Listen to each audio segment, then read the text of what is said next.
What is up, my dudes? This is Yardbruh, and you're tuning in to another episode of My Lawn. We all want that perfect YouTube lawn.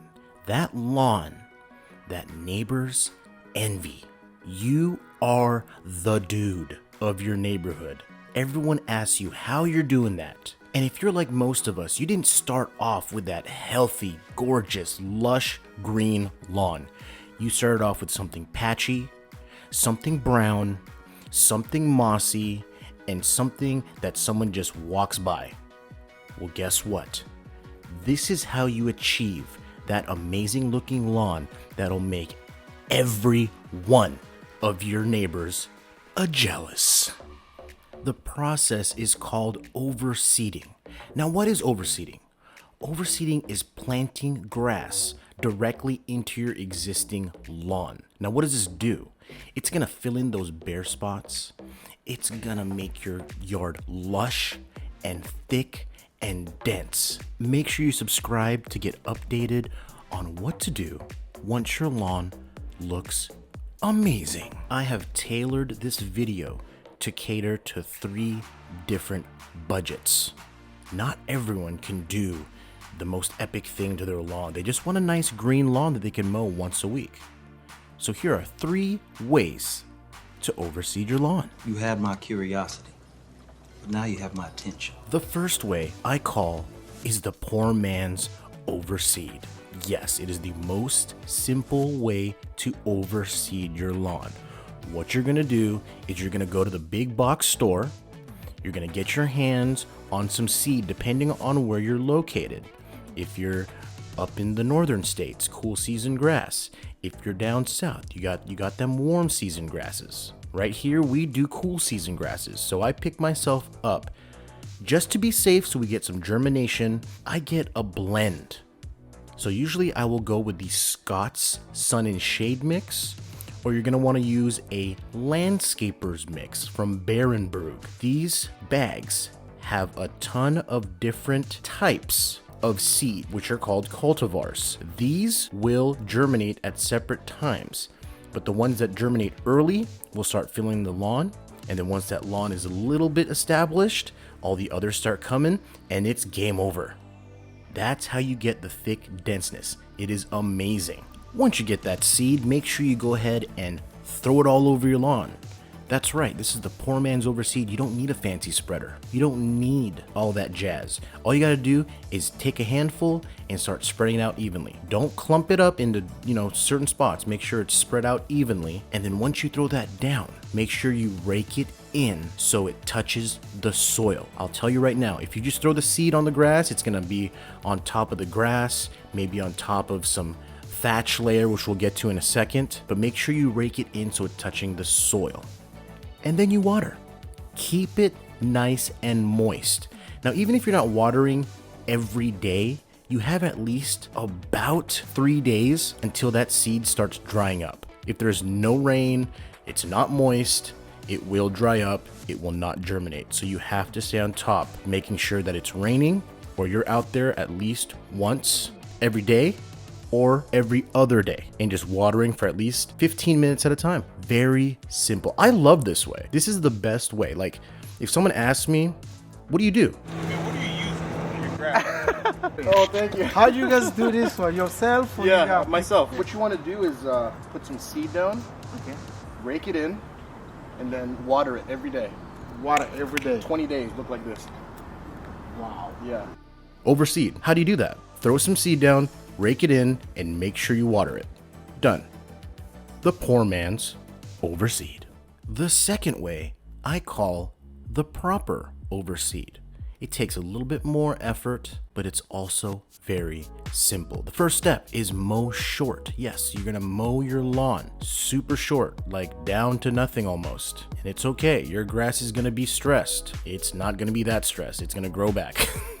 So mow short. Then you're gonna rake the grass to break up that thatch that we talked about in the previous version. Thatch is this layer in between the soil and your grass, and it's very spongy, and that can interfere with products and seed and fertilizers getting through to get that soil nice and good. So go ahead and rake the lawn and break up all that thatch layer. Once you do that, now you're gonna plant the seed. Now you might have a spreader. Go ahead and use that.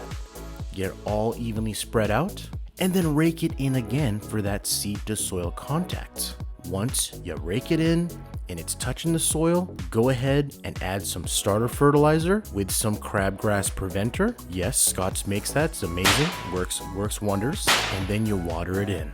Again, water at least once a day, 15 minutes at a time, to keep it moist. And watch that weather to make sure, see if it's raining, and then time it out. Don't forget to keep your seed moist. This is the proper overseed. This is for someone who kind of knows what they're doing, and they can, they can do it without having to bust out all this equipment. You know what I mean? This process also works. It's amazing. The proper overseed. And the third way, my favorite way to overseed, I call the process. You can tell I get really excited about this because the process is definitely the best way to overseed your lawn. First step, you are gonna go ahead and mow the lawn short.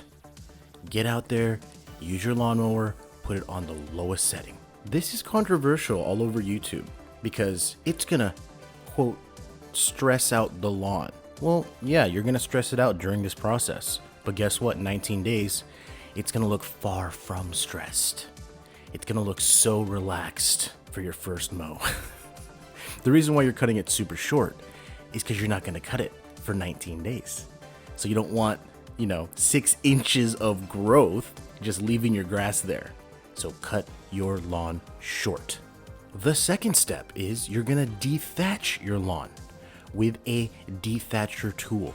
I use the Joe Dethatcher. I use the electric corded version because it's affordable. This thing is awesome. It is gonna power rake through all that thatch, all that moss, and it's gonna give you a nice clean soil canvas to lay down your overseed. The next step is you're gonna poke some holes. It's called aeration. You're gonna aerate your lawn. I use the roll aerator tool.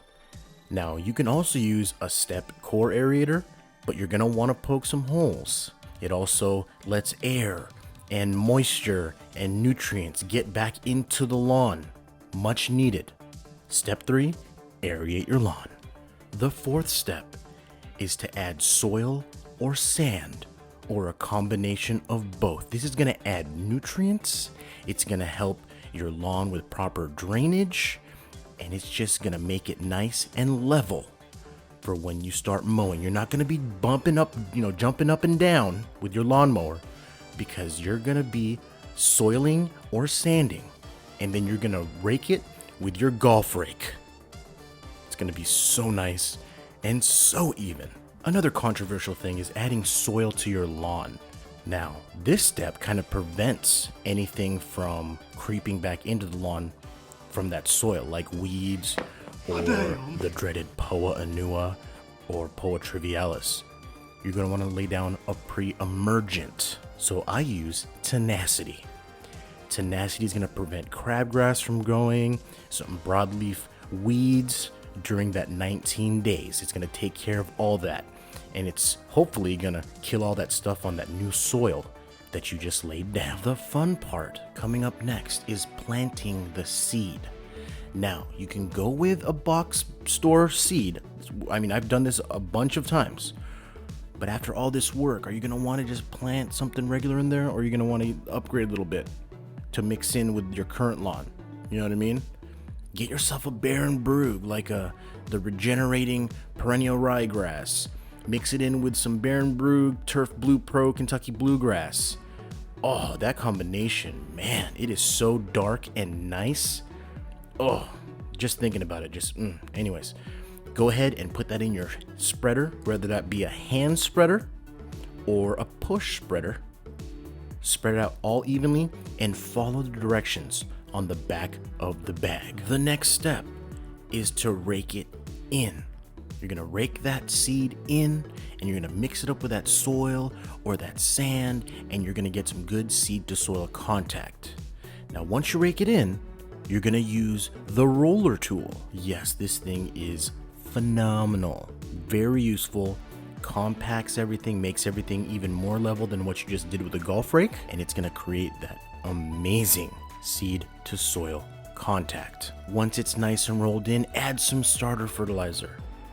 You can just use a regular old Scott starter fertilizer. You don't need to get the one with the crabgrass preventer because you already laid down that pre-emergent, that Tenacity. So go ahead and sprinkle on some starter fertilizer with your spreader. After that, you are gonna add some peat moss or some compost on top of everything that you just did.